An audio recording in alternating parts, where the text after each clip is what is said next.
நேர்கள் அனைவருக்கும் இனிய இரவு வணக்கங்கள். நேர்கள் கேட்டுக்கொண்டிருப்பது தாயகம் தமிழ் ஒலிபரப்பு சேவை. தாயகம் தமிழ் ஒலிபரப்பு சேவையின் இரவு நேர நிகழ்ச்சி காலச்சக்கரம் நிகழ்ச்சி. இன்றைய நிகழ்ச்சியை வழமை போல தொகுத்து வழங்கும் நான் உங்கள் அன்பின் விஜய் ராஜகோபால்.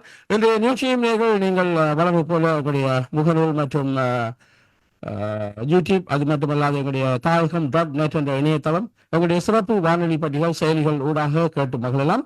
இன்றும் வளமை போல அரசியல் கலந்துரையாடல், அதே வேளையிலே நேர்களோடு கலந்துரையாடும் நிகழ்ச்சியாகத்தான் இன்றைய நிகழ்ச்சியும் இடம்பெற இருக்கின்றது. உங்களுக்கு தெரியும், இப்பொழுது ஜனாதிபதி தேர்தல் முடிந்து பொது தேர்தல், பாராளுமன்ற தேர்தல் நடைபெறுவதற்காக தாயக பகுதிகள் இலங்கை முழுவதும் தயாராகி கொண்டிருக்கின்றது. அந்த வகையிலே அது தொடர்பாக மற்றும் கடந்த காலத்தில் ஜனாதிபதி தேர்தலில் இடம்பெற்ற சில விடயங்கள் போன்ற விடயங்களை ஆராய்வதற்காகவும் அது தொடர்பான கருத்துக்களையும் பெற்றுக் கொள்வதற்காக உங்களுக்கு அறிந்த உங்களுடைய வானொலியில் பலமுறை பேசிய சிரேஷ்ட ஊடகவியலாளரும் அதே வேளையிலே ஆய்வாளரும் ஆகிய ஜதீந்திரா அவர்களை நாங்கள் இணைத்துக் கொள்ள இருக்கின்றோம். இன்றைய நிகழ்ச்சியிலும் உங்களுடைய பங்களிப்பு பிற்பகுதியிலே இருக்க முடியும். அந்த வகையிலே வணக்கம் திரு ஜதீந்திரா அவர்களை. வணக்கம். வணக்கம். வணக்கம். நீண்ட நாட்களுக்கு பின்னர் மீண்டும் இணைகின்றோம். பல வேலைப்பளுக்களுக்கு மத்தியிலே நீங்கள் பல வேலைப்பளுவை செய்து முடித்து இப்பொழுது ஒரு சாதாரண இலகுவான வாழ்க்கையில் இருப்பீர்கள் நம்புகின்றேன். இப்பொழுது நாங்கள் இந்த ஜனாதிபதி தேர்தல் முடிவடைந்து தேசிய மக்கள் சக்தி வெற்றி பெற்று ஜனாதிபதி அனுரகுமார திசாநாயக்கா வந்திருக்கின்றார். ஒரு 15 நாட்களை கடந்திருக்கின்றது வரதால அதவர்களே இந்த புதிய அரசாங்கத்தை பற்றியும் அந்த புதிய அரசாங்கத்தின் செயற்பாடுகள் தொடர்பாகவும் அவர்கள் தேர்தல் பிரச்சாரத்திலே குறிப்பிட்ட விடயங்கள் தொடர்பாகவும் இந்த 15 நாட்களிலே நீங்கள் எண்ணத்தை எப்படி பார்க்கின்றீர்கள் இந்த அரசாங்கத்தை? இந்த அரசாங்கத்தை பொறுத்தவரையில் கடந்த ஜனாதிபதி தேர்தலில் ஒரு தெளிவான செய்தி நாங்கள் பார்த்தோம். சிங்கள மக்கள் மீண்டும் தங்களுக்கான ஒரு தலைவரை தேட முற்பட்டிருக்கின்றார்கள். 2019 கோட்டாபய ராஜபக்சவை தெரிவு செய்த அவர்கள் பின்னர் கோட்டாபே தொடர்பாக அவர்கள் எதிர்பார்த்த விடயங்கள் நிறைவேறாத வகையில் அதனை அறகலைய மக்கள் கிளர்ச்சியை தொடர்ந்து கோட்டாபய ராஜபக்ச அதிகாரத்திலிருந்து அகற்றப்பட்டார். ஜனாதிபதி தேர்தலுக்கு 3 மாதங்கள் அளவில் கூட அதுக்கு முற்பட்ட 3 மாத காலமாக அனுரகுமார திசாநாயக்க முன்னணி வகிப்பதாக பல்வேறு கணிப்புகள் வெளியிடப்பட்டு கொண்டிருந்த சூழலில் அனுரகுமாரனுடைய வெற்றி ஆச்சரியமான ஒன்றல்ல. அவர் ஏற்கனவே முன்னணியில் இருப்பதான கருத்துக்கள் தான் இருந்தது, கணிப்புகள் தான் இருந்தது. ஆனால் அவர் ஏன் முன்னணிக்கு வந்தார் என்பதுதான் இங்கே விடயம். அவை கோட்டாபய ராஜபக்சனுடைய வீழ்ச்சியை தொடர்ந்து அந்த மெயின் ஸ்ட்ரீம் பிரதான அரசியல் தரப்பாக இருக்கின்ற எவர் மீதும் நம்பிக்கையற்ற ஒரு சூழல் தென்பகுதியில் உருவாகியது. தங்களுடைய ஆர்வங்களை பூர்த்தி செய்யக்கூடிய ஒருவராக அவர்கள் அனுரகுமார திசாநாயக்கவை அடையாளம் கண்டிருக்கிறார்கள். இந்த பின்னணியில் தான் பெரும்பான்மையான சிங்கள மக்களுடைய ஆதரவோடு உண்மையில் இங்கே ஒரு முக்கியமான விடயத்தை பார்க்க வேண்டும். 2019 கோட்டாபய ராஜபக்ச 52 வீதமான வாக்குகளை பெற்று, அதாவது 69 லட்சம் வாக்குகளை பெற்று வெற்றி பெற்றிருந்தார். இலங்கையின் ஜனாதிபதி தேர்தலின் பொழுது 50 வீதத்தை ஒருவர், அதாவது 50 வீதத்தை கூடுதலாக, அதாவது 50+1 என்ற அடிப்படையில் 50 வீதத்துக்கு அதிகமாக பெறுகிற ஒருவர் ஜனாதிபதியாக அறிவிக்கப்படுவார். அந்த வகையில் கோட்டாபய ராஜபக்ச 52 வீதத்தை பெற்று ஜனாதிபதியானார். அப்பொழுது அவருக்கு தமிழ் மக்களுடைய வாக்குகள் தேவைப்பட்டிருக்கவில்லை. அவர் தமிழ் மக்களுடைய வாக்குகள் இன்றித்தான் அவர் வெற்றி பெற்றிருந்தார். இப்பொழுது இந்த ஜனாதிபதி தேர்தலில் அனுரகுமார திசாநாயக்க 50 வீதத்தை பெறவில்லை. முதல் கணிப்பில் அவர் ஜனாதிபதி அல்ல. இரண்டாவது சுற்றில் தான் அவர் ஜனாதிபதியாக, அதாவது 50 வீதத்தை குறைவான ஒரு அப்சல்யூட் மெஜாரிட்டி இல்லாமல் குறைவான, அதாவது 50 வீதத்துக்கு குறைவான வாக்குகளை பெற்று ஒரு தோல்வியடைந்த ஜனாதிபதி என்றுதான் அவரை சொல்லலாம். என்றால் 50 வீதமான மக்களால் அவர் தெரிவு செய்யப்படவில்லை. ஆனாலும் இந்த 50 வீதத்தை குறைவான வாக்குகளிலும் அவர் 13 லட்சம் வித்தியாசத்தில் வெற்றி பெற்றிருக்கிறார். அது சிங்கள முஸ்லிம் மலையக மக்களுடைய வாக்குகள் இல்லாமல் அவர் வெற்றி பெற்றிருக்கிறார் என்ற செய்தி தான் எங்களுக்கு சொல்லப்படுகிற செய்தி. ஆகவே 50 வீதத்தை தாண்டியும் கோட்டாபய ராஜபக்ச தமிழ் மக்களுடைய ஆதரவின்றி வெற்றி பெற்றார். இப்பொழுது 50 வீதத்தை குறைவான வாக்குகளை பெற்றும் அனுரகுமார திசாநாயக்க தமிழ் மக்களுடைய எந்த ஆதரவும் இன்றியே அவர் வெற்றி பெற முடிந்திருக்கிறார். ம், ஆகவே சிங்கள மக்கள் பெரும்பான்மையாக 2019 எப்படி கோட்டாபயை தெரிவு செய்தார்களோ அதே போன்ற ஒரு மனோநிலையில் தான் ஒரு தங்களுக்கான ஒரு சிங்கள தலைவரை தேடியதன் பின்னணியில் அவர்கள் அனுரகுமார் திசாநாயக்காவை அடையாளம் கண்டிருக்கிறார்கள். ஆனால் கோட்டாபய ராஜபக்ச போன்ற சொற்பிரயோகங்களை அனுர பிரயோகிக்கவில்லை. நாங்கள் எல்லோரும் இணைந்து பயணிக்க வேண்டும், தமிழ் முஸ்லிம் மக்கள் எல்லோரும் இணைந்து பயணிக்க வேண்டும், நான் எல்லோருக்குமான ஜனாதிபதி என்ற ம். அடிப்படையில் அவர் எல்லோரையும் இணைந்து பயணிக்க வருமாறு அழைப்புடுகின்ற ஒருவராக இருக்கிறார். அவருடைய ஆரம்பம் அட்டகாசமாக இருக்கிறது. குறிப்பாக இந்த ஊழலை ஒழித்தல் என்பதுதான் அவருடைய பிரதான கோஷமாக இருக்கிறது. ம். அந்த அடிப்படையில் அவர் ஒரு நியாயமான விஷயங்களை செய்யக்கூடியவர். அவருடைய ஆட்சியில் பல்வேறு நல்ல மாற்றங்கள் ஏற்படும் என்ற ஒரு தோற்றப்பாட்டை அவருடைய ஆரம்பத்தில் அதிகமாக தெரிகிறது. அதே நேரம் அப்படியான ஒரு அலையும் பிசி. எழுந்திருக்கிறது இலங்கையில், குறிப்பாக தமிழ் பகுதிகளில் வடகிழக்கிலும். ஒரு இந்த பார் பெர்மிட் மற்றது இப்படியான பல சர்ச்சைகளால் இவர்களை எல்லாம் விட அவர்களுக்கு வாக்களித்து விட்டு போகலாம் தானே என்ற ஒரு பார்வையும் ஆங்காங்கே தென்படுகிறது. ஆகவே அவர் ஒரு வித்தியாசமான இந்த ஆட்சியை கொண்டு போகக்கூடியவர் என்ற ஒரு ஒரு ஒரு ஒரு செய்தியை கொடுத்து இந்த சூட்டோடு சூட்டாக பாராளுமன்றத்தை கைப்பற்றக்கூடிய ஒரு ஒரு பிரச்சார உத்தியாக அவர்கள் இந்த விடயங்களை கையாண்டு வருகிறார்கள். அவர்கள் அவர்கள் எவ்வாறான வெற்றியை பெறுகிறார்கள் என்பதை நாங்கள் இந்த தேர்தல் முடிவின் பின்னர் தான் பார்க்கலாம். இந்த உயிர்த்த ஞாயிறு இடத்தை சென்று பார்வையிட்டிருக்கின்றார். உயிர்த்த ஞாயிறு தாக்குதல் நடந்த இடத்தை போய் பார்வையிட்டிருக்கின்றார். அதேபோல இந்த பார் லைசன்ஸை நான் கொடுத்தவர்கள் பேர் விவரங்களை வெளியிடுவேன் என்று சொல்லியிருக்கேன். ஆனால் அதை செய்யவில்லை. அதேபோல இந்த உயிர்த்த ஞாயிறு தேவாலயத்துக்கு சென்று அங்கே மக்களோடு பார்வையிட்டது இவையெல்லாம் உண்மையிலேயே அதுக்கான உண்மையான விசாரணையை செய்வார்களா அல்லது இது ஒரு தேர்தலுக்கான ஒரு ஸ்டண்டா நீங்க பாக்குறீங்களா? இவற்றையெல்லாம் செய்யக்கூடியவராக தன்னை காண்பிப்பதில் கவனம் செலுத்துகிறார். வாக்குறுதிகளை கொடுக்கிறார். இப்போ ஆட்சிக்கு வருகிற ஒவ்வொருவரும் இப்படியான வாக்குறுதிகளை கொடுப்பதும் சாதாரணமானதுதான். ஆனால் இவர்கள் கொஞ்சம் வித்தியாசமாக செய்யக்கூடியவர்கள் என்ற ஒரு கருத்து தற்போதைய சூழலில் மக்கள் மத்தியிலும் இருப்பதாகத்தான் தெரிகிறது. ஏனென்றால் ஏற்கனவே மக்கள் பலர் மீது நம்பிக்கை வைத்து ஏமாந்திருக்கின்ற சூழலில் இவர்கள் இதுவரை ஆட்சியில் இருந்திராத ஒருவர். ஆகவே இவர்கள் ஏதாவது வித்தியாசமாக செய்யக்கூடும் அல்லது செய்வார்கள் என்ற எதிர்பார்ப்புகள் அதிகரித்திருக்கின்றன. ஆனால் அவர் தன்னுடைய ஜனாதிபதி பதவியேற்பை தொடர்ந்து ஆற்றிய உரையிலேயே நான் மெஜிக் செய்யக்கூடியவன் அல்ல, என்னால் எல்லாவற்றிலும் மெஜிக் செய்ய முடியாது என்று அவர் குறிப்பிட்டிருந்தார். ஆகவே அவர் ஒரு அரசியல்வாதி அல்ல. உண்மையில் அவரை நாங்கள் ஒரு அரசியல்வாதி என்றால் இப்பொழுதுதான் அவர் அரசியல்வாதி என்ற அடையாளத்தோடு இந்த அரங்குக்குள் வந்திருக்கிறார். இதுவரை அவர்கள் போராட்டம், ஊழல் துஷ்பிரயோகங்களை அம்பலப்படுத்துவதற்கு ஒரு கலக குரலாகத்தான் அவர்கள் இதுவரை இருந்திருக்கிறார்கள். ஆகவே எவ்வளவு தூரம் அவர்களால் இதையெல்லாம் செய்ய முடியும் என்ற கேள்வி இருக்கிறது. செய்ய முடியுமா என்றால் இப்ப ஒரு பொதுவாக புதிதாக ஒரு பொறுப்பை எடுக்கின்ற பொழுது ஒரு வேகம் எப்பொழுதும் இருப்பது உண்டு. அந்த வேகம் இப்பொழுது இவர்களிடம் தெரிகிறது. ஆனால் இன்னும் ஒரு 6 மாதம் ஒரு வருஷத்துக்கு பிறகுதான் இவர்களால் எவ்வளவு தூரம் போக முடியாது என்பதை நாங்கள் பார்க்கலாம். ஆனால் அடிப்படை என்னவென்றால் இவர் கதிரையில் இருந்தாலும் நிச்சயமாக இவர்கள் வெளித்தரப்புகள் மீது தங்கியிருக்க வேண்டிய ஒரு நிர்பந்தத்துக்குள் இலங்கை தீவு சிக்கப்பட்டிருக்கிறது. ஆகவே என்னதான் சொற்களை பயன்படுத்தினாலும் கூட இந்த யதார்த்தத்தை புறந்தள்ளி எவராலும் இலங்கை தீவில் இப்பொழுது பயணம் செய்ய முடியாது. நிச்சயமா. இந்த வேளையிலே நாங்கள் எங்களுடைய தமிழ் பகுதியிலே இந்த பாராளுமன்ற தேர்தல் தொடர்பான விடயங்களை பார்ப்போமேனால், அதாவது வடக்கு கிழக்கு பகுதிகளில் என்ன நடைபெறும் என்று பார்ப்போமேனால், அதுக்கு முன்னதாக இந்த தமிழ் மக்கள் பொதுச்சபை ஜனாதிபதி தேர்தலிலே தமிழ் தேசிய பொது கட்டமைப்பு என்ற ஒரு அரசியல் முன்னணியை உருவாக்கி அதனூடாக ஜனாதிபதி ஒருவரை நிறுத்தி ஜனாதிபதி தேர்தலை வெற்றிகரமாக சொல்லலாம் நடத்தியிருந்தார்கள்.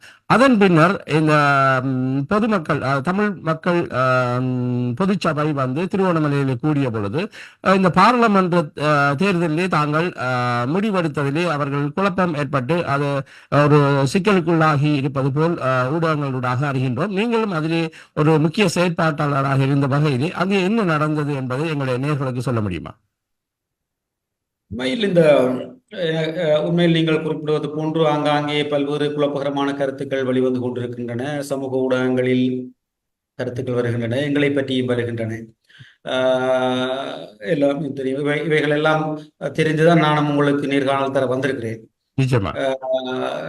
நாங்கள் இந்த இது இது நாங்கள் இங்கே திருட்டுத்தனமாக ஒரு வேலையும் செய்துவிட்டு நாங்கள் ஒளிவதற்கு இங்கே திருட்டுத்தனமாக ஒரு வேலையும் செய்யவில்லை. நிச்சயமா. உண்மையில் அடிப்படையான பிரச்சனை என்னவென்றால், இந்த தமிழ் மக்கள் பொதுச்சபை என்பது தமிழ் பொது வேட்பாளர் ஒருவரை ஜனாதிபதி தேர்தலில் நிறுத்துதல் என்பதை பிரதான இலக்காக கொண்டுதான் உருவாக்கப்பட்டது. ஆரம்பத்தில் உண்மையில் இந்த உரையாடல்களை முதலில் மக்கள் மனு வடகிழக்கு சிவில் சமூகம் அதை நாங்கள் தான் அதை நெறிப்படுத்தினோம். அந்த நேரத்தில் அதனூடாகத்தான் இந்த மக்கள் மனு என்பதும் தமிழ் மக்கள் பொது சபை என்பதுக்கும் என்ன வித்தியாசம்? மக்கள் மனு அதாவது தமிழ் மக்கள் பொதுச்சபை பல்வேறு சிவில் சமூக அமைப்புகளையும் தனிநபர்களையும் உள்ளடக்கிய ஒன்று. மக்கள் மனு அதில் ஒரு அமைப்பாக இணைந்து கொண்டது. அதே போன்று பல அமைப்புகள் இணைந்து கொண்டன, தனிநபர்கள் இணைந்து கொண்டார்கள், பத்திய எழுத்தாளர்கள் இணைந்து கொண்டார்கள், பேராசிரியர்கள் இணைந்து கொண்டார்கள். ஆகவே நாங்கள் அதன் பின்னர் எல்லோரும் இணைந்து இந்த விடயத்தை முன்னெடுக்க வேண்டும் என்ற அடிப்படையில் தான் பின்னர் அதாவது இந்த கொள்கை அடிப்படையில் இந்த தமிழ் பொது வேட்பாளர் என்ற நிலைப்பாட்டை ஏற்றுக்கொள்ளக்கூடிய அனைவரையும் அழைத்து உரையாடி ஒரு கூட்டிணைவை சிவில் சமூகங்களுக்கு இடையில் ஒரு கூட்டிணைவை சிவில் சமூகம் மற்றும் தனிநபர்களுக்கு இடையில் ஒரு கூட்டிணைவான செயற்பாட்டை மேற்கொள்ள வேண்டும் என்ற ஒரு நிலைப்பாட்டை நாங்கள் எடுத்தோம். அந்த பின்னணியில் தான் வவுனியாவில் ஒரு சந்திப்பு இடம்பெற்றது. அதைத் தொடர்ந்து யாழ்ப்பாணத்தில் ஒரு சந்திப்பு இடம்பெற்றது. பின்னர் மட்டக்களப்பில் ஒரு சந்திப்பு இடம்பெற்றது. ஜனாதிபதி தேர்தலை அடிப்படையாக கொண்டு தமிழ் மக்கள் பொதுச்சபை மேற்கொண்ட 3 சந்திப்புகள் இவைகள் தான், வேறு எந்த சந்திப்புகளும் இல்லை. இரண்டாவது சந்திப்பு யாழ்ப்பாணத்தில் இடம்பெற்ற பொழுதுதான் இந்த தமிழ் மக்கள் பொதுச்சபை என்ற பெயர் திரு நிலாந்தனால் முன்வைக்கப்பட்டது.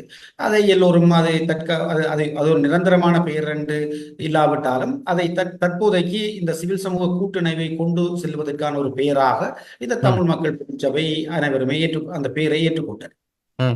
அந்த அடிப்படையில் அந்த சந்திப்பு பிறகு ஒரு சந்திப்பு மட்டக்களப்பில் இடம்பெற்றது. அதன் பிறகு சந்திப்புகள் இடம்பெறவில்லை. இந்த அடிப்படையில் தமிழ் பொது வேட்பாளரை நிறுத்துதல் என்ற அடிப்படையில் வெற்றி பெற்று அந்த நிறுத்தப்பட்ட வேட்பாளரை நோக்கி வாக்குகளை திரட்டுவதில் அனைவருமே கடந்த ஒரு மாதத்தில் கடினமாக உழைத்து 2,26,000 வாக்குகளை நாங்கள் தமிழ் பொது வேட்பாளருக்கு பெற்றோம். இதைத் தொடர்ந்து அடுத்த கட்டம் என்ன என்ற கேள்வி வருகின்ற பொழுதுதான் இந்த குழப்பங்கள் ஏற்பட்டது. ஏனென்றால் மிக குறுகிய நாட்களில் உண்மையில் இந்த பொது வேட்பாளர் அந்த ஜனாதிபதி தேர்தல் முடிவுற்று சில தினங்களிலேயே நாடாளுமன்ற தேர்தலுக்கான அறிவிப்பு வெளியானது. உண்மையில் ஒரு தமிழ் மக்கள் பொதுச்சபை, தமிழ் தேசிய பொது கட்டமைப்பு இவற்றை எவ்வாறு முன்கொண்டு செல்லலாம் என்பதை பற்றி உரையாடி ஆராய்வதற்கு முன்னரே அடுத்த நாடாளுமன்ற தேர்தல் ஒன்று வந்துவிட்டது. இப்போது அடிப்படையான விடயம், நாங்கள் தமிழ் மக்கள் பொதுச்சபையும் இந்த தமிழ் பொது வேட்பாளர் நிலைப்பாட்டை கொள்கை அடிப்படையில் ஏற்றுக்கொண்ட 7 கட்சிகளும் இணைந்ததுதான் தமிழ் தேசிய பொது கட்டமைப்பு. அந்த பொது கட்டமைப்பில் இருக்கின்ற அரசியல் கட்சிகள் தேர்தலை இலக்காக கொண்டு செயற்பட வேண்டிய நிர்பந்தத்தில் இருந்தன. ஏனென்றால் நிச்சயமாக அவர்களுக்கு தேர்தல் அறிவிக்கப்பட்டுவிட்டது. ஆகவே அவர்கள் தேர்தலை எதிர்கொள்ளத்தான் வேண்டும். அது குறுகிய நாட்கள். இந்த இப்பொழுது வேட்பு மனுக்கான 11ஆம் தேதி தான் வேட்பு மனுக்கான இறுதி தேதி. 4ஆம் தேதி தொடக்கம் 11ஆம் தேதி வரை இறுதி தேதி. ஆகவே கடந்த 29ஆம் தேதி 29 அல்ல, அதற்கு 29 திருவோணமலை சந்திப்பு இடம்பெற்றது. அதற்கு சில தினங்கள் நான் நினைக்கின்றேன், ஒரு 20ஆம் தேதியில் அந்த முதல் வாரம் நாங்கள் யாழ்ப்பாணத்திலே தமிழ் தேசிய பொது கட்டமைப்பாக சந்தித்தோம். அடுத்து என்ன செய்வது, என்ன விடயங்களை முன்னெடுப்பது, எப்படி முன்னெடுப்பது என்ற சந்திப்பு இடம்பெற்றது. இந்த சந்திப்பின் பொழுது தமிழ் தேசிய பொது கட்டமைப்பு தேர்தல் ஒன்றை எதிர்கொள்ள வேண்டியிருக்கிறது. ஆகவே அதை எப்படி எதிர்கொள்வது, இந்த தேர்தலில் தமிழ் மக்கள் பொதுச்சபையினுடைய வகை பங்கு என்ன என்ற கேள்வி முன்வைக்கப்பட்டது. இப்பொழுது நாங்கள் அந்த தேர்தலில் எங்களுடைய பங்கு ஏனென்றால் நாங்கள் தான் இந்த தமிழ் தேசிய பொது கட்டமைப்பு என்பதை உருவாக்குவதனுடைய மூலகர்த்தாக்களாக இருந்தோம். அந்த பொது கட்டமைப்பிலே 7 கட்சிகள் இருந்தது. 7 கட்சிகளும் இணைந்து இந்த தேர்தலை எதிர்கொள்தல் என்றதுதான் பொது கட்டமைப்பாக தேர்தலை எதிர்கொள்வதற்கான ஒரு வழி. இந்த பின்னணியில் இந்த தேர்தலை எப்படி எதிர்கொள்வது என்ற ஒரு ஒரு ஒரு ஒரு விடயம் வந்த பொழுதுதான் இந்த குழப்பங்கள் ஏற்பட்டது. தமிழ் மக்கள் பொதுச்சபையில் நான் ஏற்கனவே குறிப்பிட்டேன், பல்வேறு அமைப்புகள் தனிநபர்கள் இணைந்ததுதான் இந்த தமிழ் மக்கள் பொதுச்சபை. அதில் அவை இந்த ஜனாதிபதி தேர்தலில் ஒரு பொது வேட்பாளரை நிறுத்தி ஒரு தேசமாக மக்களை திரட்சி பெறச் செய்வது, மக்கள் ஒற்றுமையை வலுப்படுத்துவது, இப்படியான கோஷங் நிலைப்பாடுகளை முன்வைத்துத்தான் நாங்கள் இந்த வேலைகளை முன்னெடுத்தோம். இந்த பின்னணியில் ஜனாதிபதி தேர்தலில் அடிப்படையாக கொண்டு செயற்பட்ட பின்னணியில் பாராளுமன்ற தேர்தலை தமிழ் மக்கள் பொதுச்சபை அதில் பங்களிக்க கூடாது, அதில் நேரடியாக பங்களிப்புகளை அல்லது ஈடுபாடுகளை காண்பிக்க கூடாது என்ற கருத்துள்ளவர்கள் அதில் இருந்தார்கள். பங்களிக்க வேண்டும் என்ற கருத்துள்ளவர்களும் இருந்தார்கள். பங்களிக்க வேண்டும் என்றால் எப்படி என்றால், நாங்கள் பொதுவாக பொது வழிகளிலே சொல்லி வருகின்றோம், அந்த அரசியல்வாதி சரியில்லை, இந்த அரசியல்வாதி சரியில்லை, அவர் ஒரு பிழையானவர், இவர் எதுவுமே செய்யவில்லை, இவருக்கு விடயங்களை கையாள தெரியவில்லை, இப்படியான பல குற்றச்சாட்டுகளை நாங்கள் பொது வழியில் முன்வைக்கிறோம். அதே நேரம் புதியவர்களை இந்த அரசியலில் புதிய முகங்களை காண முடியவில்லை, இளையவர்கள் இந்த அரசியலுக்கு வர வேண்டி இருக்கிறது, அதற்கான வாய்ப்புகளை ஏற்படுத்தி கொடுக்க வேண்டும் என்ற கருத்துக்களை எல்லாம் நாங்கள் எழுதுகிறோம், பேசுகிறோம், விவாதிக்கிறோம். அப்ப அதை யார் செய்வது என்ற கேள்வி. அவை தமிழ் மக்கள் பொதுச்சபை இந்த பாராளுமன்ற தேர்தலை ஆக்கபூர்வமாக சேர்த்திறன் மிக்க வகையில் புத்திசாதுரியமாக கையாள வேண்டும் என்ற கருத்துக்கள் முன்வைக்கப்பட்டன. அப்படி கருத்துக்களை முன்வைத்தவர்களில் நானும் ஒரு. ஏனென்றால் நாங்கள் புதியவர்களை அறிமுகம் செய்கின்ற ஒரு வாய்ப்பாக இதை பயன்படுத்திக் கொள்ளும். தமிழ் மக்கள் பொதுச்சபை சிலரை பிரேரிக்கலாம், சில இந்த வேட்பாளர்களை இந்த தேர்தலில் நீங்கள் இடம் கொடுங்கள் என்று இந்த கட்சிகளுக்கு அழுத்தம் கொடுத்து, இந்த கட்சிகளும் நாங்களும் சமதரப்பட்ட வகையில் ஒரு 50% ஆசனங்களை தமிழ் மக்கள் பொதுச்சபை கோர முடியும்.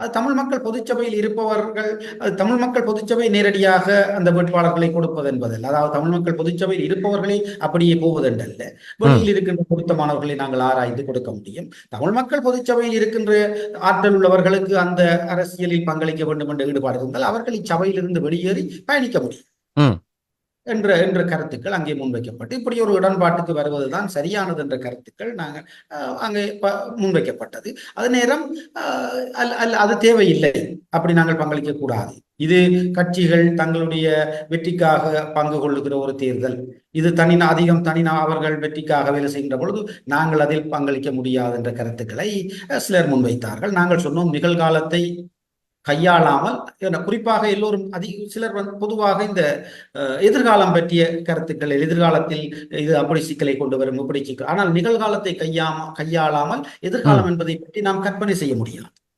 நிகழ்காலத்தை கையாண்டால் தான் எங்களுக்கு ஒரு எதிர்காலம் இருக்க முடியும்.